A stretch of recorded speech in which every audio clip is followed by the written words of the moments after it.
د اوده کېدو په وخت کې پنځمه دعا چې کومه د نبی علیه الصلاة والسلام نه په صحیح روایت کې منقوله ده، هغه راځي په روایت د ابو هريره رضی الله عنه کې. هغوی فرمایي رسول الله صلی الله علیه و آله وسلم فرمایلی چې اذا آوى احدکم الى فراشه، کله چې یو تن د تاسو نه خپل بسترې ته راشي،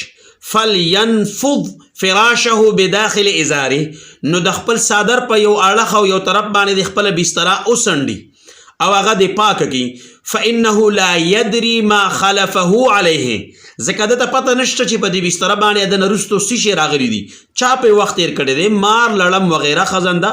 ثم یقول، او بیا دا دعا وایي، بسمک ربی وضعت جنبی وبک ارفعه ان امسکت نفسی فارحمها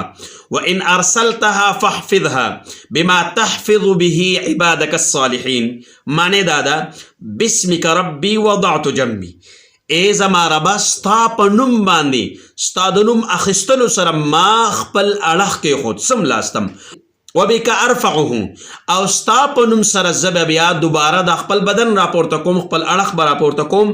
ان امسکت نفسی فرحمها، که چېرته تا زما نه روح واغېسته په اوده کېدو کې، په اودو دې زما روح واغېسته او مړ دې کړم، نو فرحمها، رحم پې وکړي. وان ارسلتها،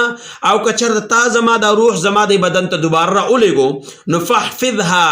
بما تحفظ به عبادك الصالحین، نو حفاظت یې وکړه په هغه شي او په هغه څه سره چې په کوم څه سره ته د خپلو نیکانو بندګانو د روحونو حفاظت کې. دا دعا هم د نبی علیه الصلاة والسلام نه منقوله ده.